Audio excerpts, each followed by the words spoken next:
मेरी माँ भूख को आंखों से जान लेती है, मेरी माँ भूख को आंखों से जान लेती है, अनकही बातों की ये कैसी सिलावट है। मैं हूं संजय सन्हा, आप देख रहे हैं खास बात इंडिया। खास बात इंडिया के इस न्यूज बुलेटिन में आप तमाम दर्शकों का बहुत बहुत स्वागत। सबसे बड़ी और अहम खबर की तरफ आपको लिए चलते हैं। आपको बता दूं कि आज 12वां दिन है टोक्यो ओलंपिक का और 12वां दिन भारत के लिए बेहद शानदार साबित हुआ। आज बॉक्सर लवलीना ने कांस्य पदक जीत लिया, जो बेहद गौरव का विषय है। और पहलवान रवि दहिया और दीपक पुनिया ने सेमीफाइनल की तरफ रुख कर लिया है, सेमीफाइनल में पहुंच गए ये दोनों पहलवान। वाकई भारत के लिए ये बहुत बड़ी बात है और इन सभी खिलाड़ियों को खास बात परिवार की तरफ से बहुत बहुत बधाई।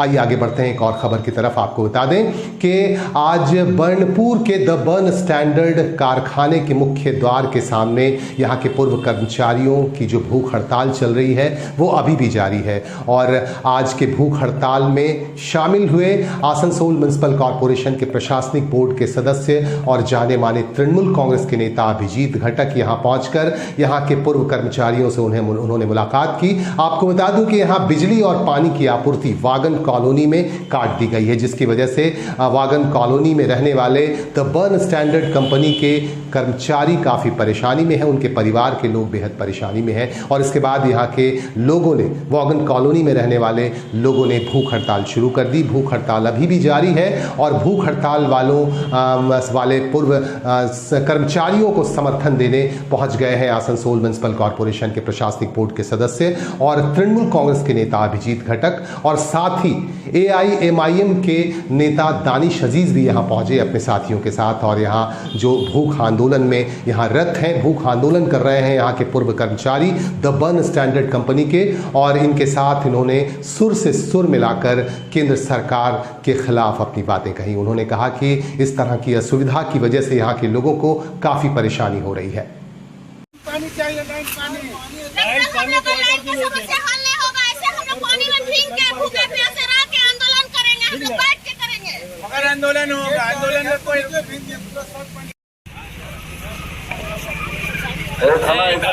गाड़ी से चपो।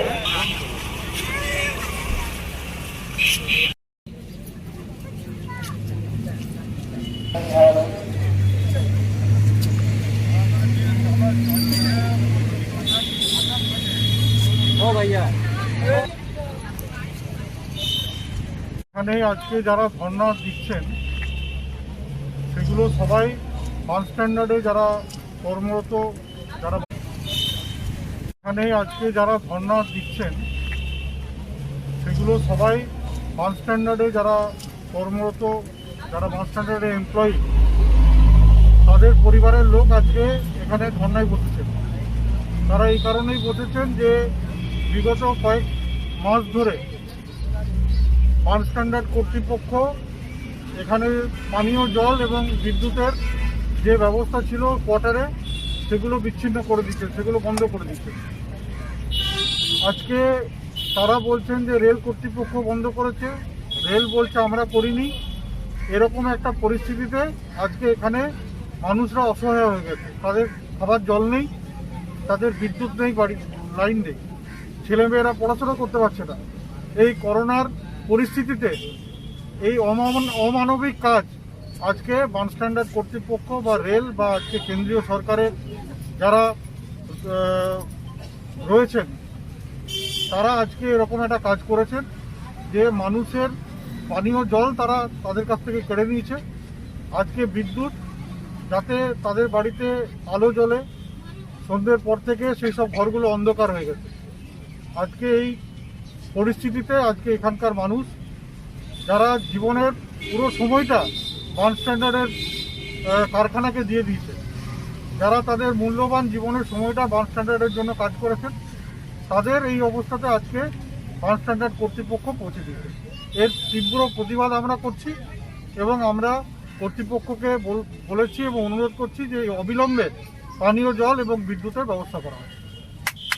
धनबाद के डिप्टी कमिश्नर संदीप कुमार और समाहर्ता श्याम नारायण राम आज झरिया पहुंचे और झरिया पहुंचकर इन्होंने प्रशासनिक कार्यालय का निरीक्षण किया, यहां के अधिकारियों से जानकारी ली, बातचीत की और ये जानना चाहा कि यहां जो जाति प्रमाण पत्र, आय प्रमाण पत्र देने का काम चल रहा है ये ठीक तरह से चल रहा है कि नहीं। इसकी पूरी जानकारी ली डिप्टी कमिश्नर संदीप कुमार ने और इसके बाद यहाँ के लोगों से भी बातचीत की और उन्होंने पत्रकारों से बातचीत के क्रम में ये कहा कि झरिया में जो अग्नि प्रभावित क्षेत्र है वहाँ जो लोग रह रहे हैं ऐसे लोगों के लिए पुनर्वास की व्यवस्था की गई है और बहुत जल्द ही ऐसे लोगों को यहाँ से शिफ्ट कर दिया जाएगा। आपको बता दूं कि झरिया में वर्षों से आग लगा हुआ है और इस अग्नि प्रभावित क्षेत्रों में भी रिस्क लेकर लोग रह रहे हैं और अब इनके पुनर्वास की व्यवस्था भी की जा रही है। और इस बाबत हमारे संवाददाता ने डिप्टी कमिश्नर धनबाद के डिप्टी कमिश्नर संदीप कुमार से खास तौर से बातचीत की।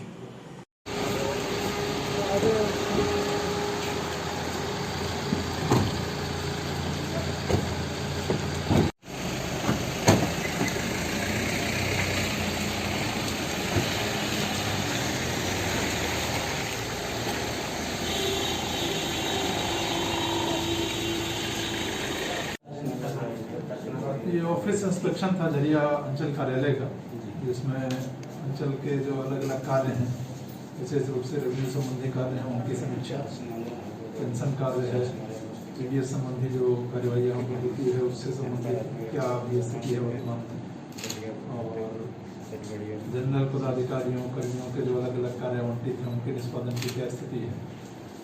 हाल ही में जिले से आदेश निर्गत किया गया था कि जन शिकायतें जो प्राप्त हो रही हैं या आवेदन जो प्राप्त हो रहे हैं उनको विधिवत पावती देकर और एक निर्धारित समय सीमा में उसका निष्पादन किया जाए।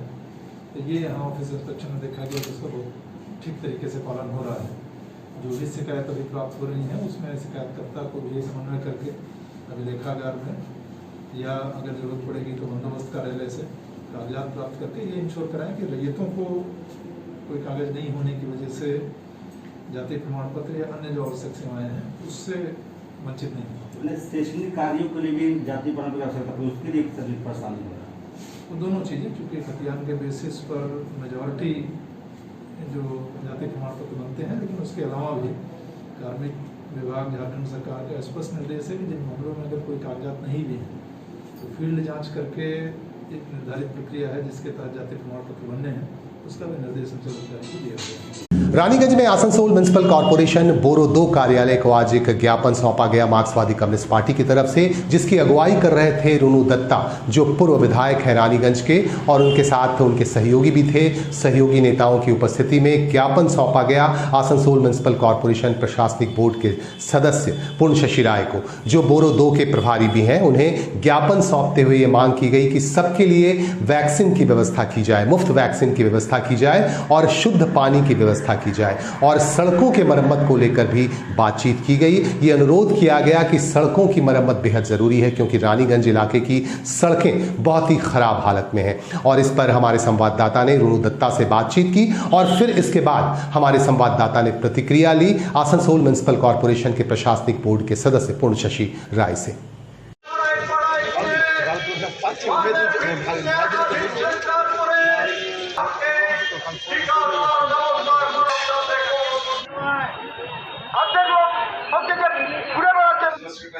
হেলথ সেন্টার যেটা যেমন হেলথ সেন্টার তো ইজিলি হতে পারে মেনশন করে দেওয়া যে 33 ও 34 নম্বর ওয়ার্ডের যারা বাসিন্দা তারা না, নাহলে কি হবে যে আমার তো কর্পোরেশনের স্বাস্থ্য কেন্দ্র আছে যেমন ধরুন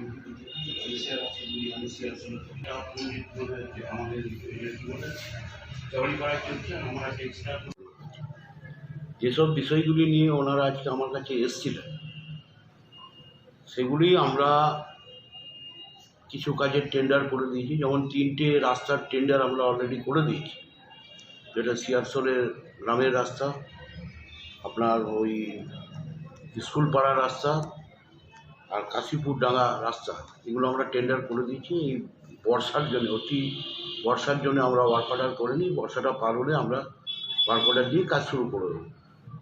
আর ভ্যাকসিনের তো আমরা সারা বাংলা জুড়ে মাননীয় মুখ্যমন্ত্রী মমতা বন্দ্যোপাধ্যায়ের নেতৃত্বে বাংলার মহামাটি মানুষকে তো ভ্যাকসিন আমরা দিচ্ছি, যেটা আপনারা সকলেই জানেন।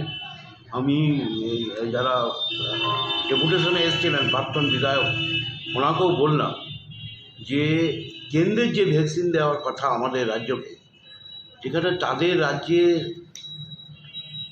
পার্টি রয়েছে, মানে বিজেপি পার্টির রাজ্য রয়েছে, যেখানে মুখ্যমন্ত্রী বা সরকার রয়েছে, তারা যে পরিমাণে ভ্যাকসিন পাচ্ছে বাংলায় আমরা সেই পরিমাণে ভ্যাকসিন পাচ্ছি না। এবং মাননীয় মুখ্যমন্ত্রী 100-এর ওপরও বেশি চিঠি করেছেন যে আমাদের ভ্যাকসিন দেওয়া হোক।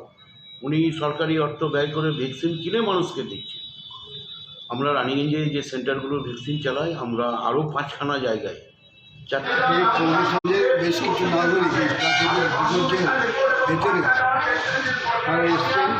মানুষের কিছু দাবি সমস্যা, এলাকার বিভিন্ন সমস্যাগুলোকে লিপিবদ্ধ করেছি। মানুষ বলেছে আমরা পাড়ায় পাড়ায় মিটিং করেছি, সই সংগ্রহ করেছি এবং তারা যে দাবিগুলো করেছে সেই দাবিগুলো নিয়ে এসেছি। তার মধ্যে হচ্ছে ভ্যাকসিন হচ্ছে 1 নম্বর, অবিলম্বে ওয়ার্ডে ওয়ার্ডে ভ্যাকসিন দিতে হবে। 2 নম্বর হচ্ছে রাস্তাঘাট সরাতে হবে। 3 নম্বর হচ্ছে পরিষ্কার পরিচ্ছন্ন সাফাই করতে হবে। এই বিভিন্ন দাবি, বিধবা ভাতা, বার্ধক্য ভাতা, যত রকম ভাতা আছে সেটা করতে হবে। মূলত এইসব দাবিগুলো একসাথে হবে।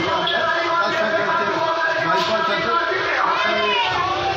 झारखंड के मैथन में बीपी नियोग अस्पताल में आज सुबह अचानक आगजनी की घटना हो गई। आग लग गई, शॉर्ट सर्किट की वजह से यहां आग लग गई, जिससे अफरा तफरी का माहौल तारी हो गया। लोग इधर उधर भागने लगे। आपको बता दूं कि इस अस्पताल को काफ़ी महत्वपूर्ण माना जाता है और डीवीसी का अस्पताल है, हर समय यहाँ मरीज रहते हैं। अचानक आग लगने की वजह से अफरा तफरी का माहौल यहाँ पे लग गया और फौरन फायर ब्रिगेड को जानकारी दी गई और CISF के जवान भी यहाँ पहुँच गए और फायर ब्रिगेड के जवान और CISF के जवानों की मौजूदगी में, उनकी देखरेख में, उनकी सहायता से आग पर जल्द ही काबू पा लिया गया और किसी के हताहत होने की कोई खबर हमें नहीं मिल रही है या किसी के घायल होने की भी खबर नहीं मिल रही है। हाँ, थोड़ी बहुत क्षति पहुंची है और अचानक शॉर्ट सर्किट की वजह से ये आग लग गई थी। इस संदर्भ में हमारे संवाददाता ने जानकारी ली डॉक्टर KM खान से।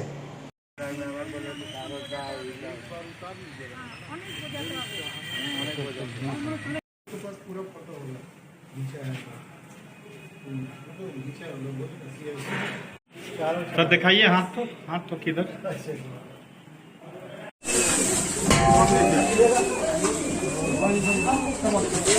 बहुत घुमा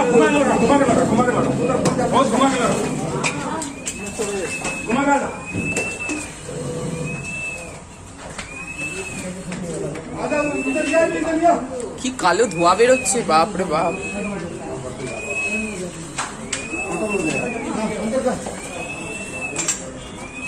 আসো, পানি খোলো পানি খোলো পানি গো।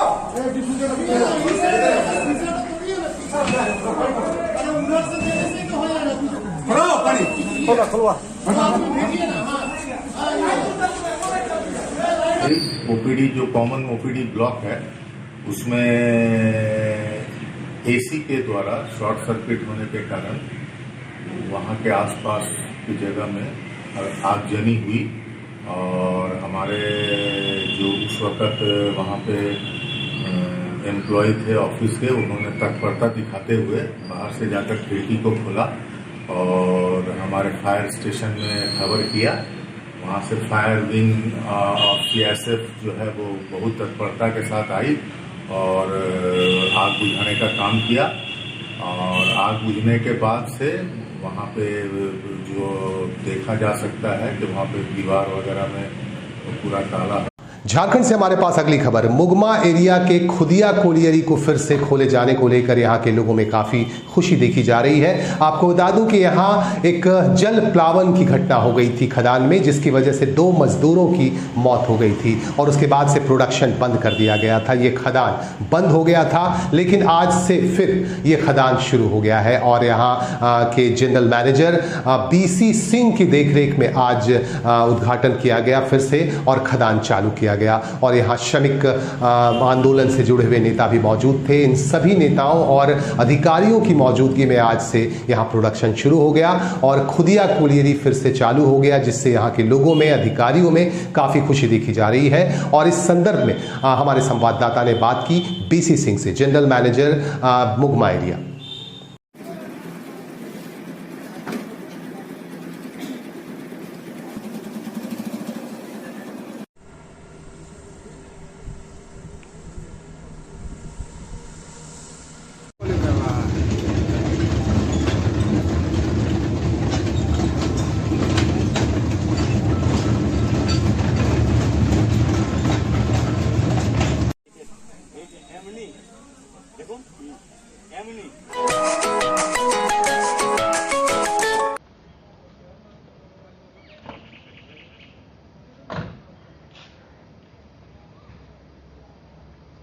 दफ़ा मैं कहना चाहूँगा कि खुदिया के जो कामगार हैं, जो कर्मचारीगण हैं, जो स्टाफ हैं, जो ऑफिसर्स हैं, वो टीम बहुत ही मजबूत टीम है। डिफ़िकल्ट टाइम में उन्होंने अपना उस समय भी दिखाया जब ये घटना हुई थी, और उसके बाद भी ये बंद था, काफ़ी दिनों तक बंद रहा, बट उस टाइम में भी खुदिया के वर्कर्स, मैं आपको बता दूं, आज भी बाकी सब माइंस को सपोर्ट कर रहे हैं। ये बड़े मैं फ़ख्र महसूस करता हूं कि हमारी टीम खुदिया ऐसी टीम है। रियली मैं खुदिया के कर्मचारी बंधुओं को, पूरी टीम को, यूनियन लीडर्स, जेसीमर सभी को मैं सैल्यूट। आसनसोल के विभिन्न इलाकों से हमारे पास खबर मिल रही है कि वैक्सीनेशन के मामले में लापरवाही बरती जा रही है और लोगों को सही तरह से वैक्सीन नहीं दिए जा रहे हैं। ऐसी एक घटना हमारे पास आ रही है आसनसोल के 47 नंबर वार्ड से। आसनसोल के 47 नंबर वार्ड स्थित मोइशिला हेल्थ सेंटर में आज सुबह से ही लोग लाइन में खड़े हो गए थे और स्वास्थ्य अधिकारी भी अपने काम में लग गए थे, लेकिन स्वास्थ्य महिला अधिकारियों का कहना है कि कुछ लोग आकर उनके साथ हाथापाई कर दी और कुछ लोगों ने उनके साथ बदतमीजी भी की। इसके बाद यहां वैक्सीनेशन का काम बंद कर दिया गया। यह खबर सुनकर भाजपा के नेता जितेंद्र तिवारी भी यहां पहुंचे और यहां के लोगों से उन्होंने कहा कि जल्द ही मास पिटीशन देना होगा ताकि यहां फिर से वैक्सीनेशन का काम शुरू किया जा सके।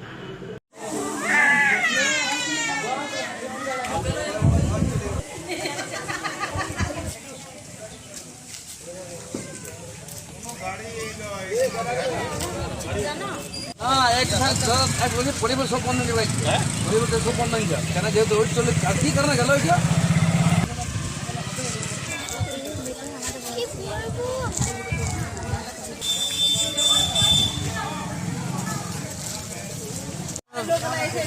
বুকিং ছিল স্লট, তো কালকে লাইন দিয়েছিলাম, আজকে বললো আজকে হবে, আজকে আসো, কালকে পাইনি, লাইন দিয়ে স্লট বুকিং আছে আমার।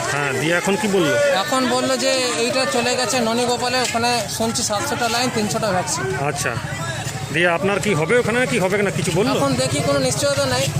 কোথা থেকে এসছেন আপনি? আমি এসবি গড়ের রোড থেকে। আপনার নাম? সুদীপ্ত হালদার। বাইরের থেকে জেরক্স, আধার কার্ডের জেরক্স নিয়ে এসে ওরা পুরো হয়তো একটা গ্রামের লোক পাচ্ছে, 20টা বাইরের লোক পাচ্ছে। ওই জন্য আমাদের গ্রামের লোক, এই দুটো পাড়া গ্রামের লোক এর জন্য খুবই বিক্ষিপ্তভাবে ইয়ে করেছে। দিয়ে আপনারা কি চাইছেন এখন? আমরা চাইছি আমাদের এই গ্রামের লোক প্লাস এখানে আমাদেরকে বলা হয়েছে 4টা ওয়ার্ড নিয়ে এই হেলথ সেন্টারে ভ্যাকসিন দেওয়া হচ্ছে। তো 4টা ওয়ার্ডের লোক, ওদের যে অফিসাররা আছে, হেলথ সেন্টার অফিসাররা যেখানে আছে, তারা নিজেদের আশেপাশে লোকজনের নিয়ে এসে তারা আগে তাদেরকে দিচ্ছে, তারপর হয়তো 20 জনের মধ্যে একজন আমাদের গ্রামের লোককে ঢোকাচ্ছে। তাতে এই গ্রামে একটা ওয়ার্ড আর এই গ্রামে একটা ওয়ার্ড। হেলথ কর্মীরা অভিযোগ করছিলেন নাকি কেউ নাকি অজ্ঞাত পরিচয় লোকেরা ওনাকে মারধর করেছেন কালকে, এরকম ব্যাপার? শুনুন, ওইটা হিট অফ দ্য মুমেন্ট। আপনার ঘরের যদি খাবার আমি যদি কেড়ে খাই, আপনার ঘরের লোক আমাকে ছেড়ে দেবে? এটা আমাদের ঘরের খাবার। এটা बारिश होने की वजह से महामारी की आशंका बढ़ जाती है। एक तो महामारी चल रही है कोरोना महामारी, दूसरी ये बारिश के बाद जो महामारी फैलने की आशंका है उससे भी लोग काफ़ी डरे हुए हैं। इसे देखते हुए मच्छरदानी बांटे गए 50 परिवारों में। ये खबर हमारे पास आ रही है बराकर से।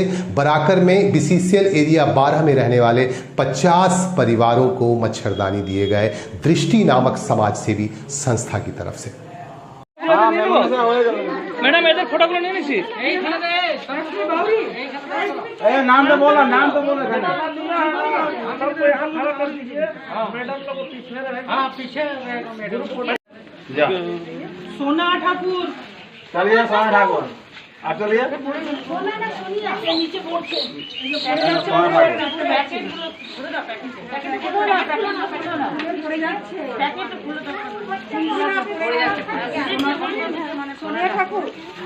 इधर से घूमिए मैडम, इधर रखे, इधर हाँ मैडम को, मैडम हाथ पकड़े।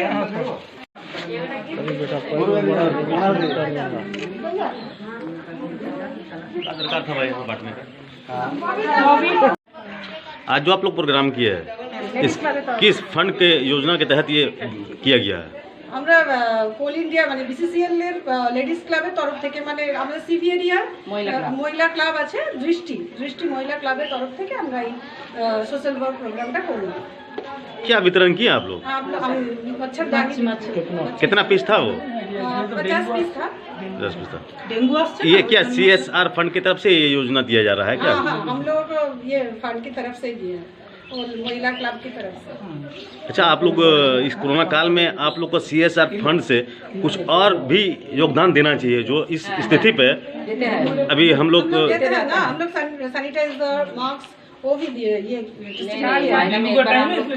हर महीने हम लोग होता है ये हम लोग ये डेंगू का टाइम है इसीलिए हर महीने हम लोग देते हैं। इसके बाद कुछ और आप लोग को योजना नजर आ रहा है गरीबों के लिए? क्या नाम हुआ आपका मैडम? मेरा नाम सुमिता चक्रवर्ती। क्या है आप संस्था के? हम संस्था के सेक्रेटरी है, वो मिसेस AGM बिहार में।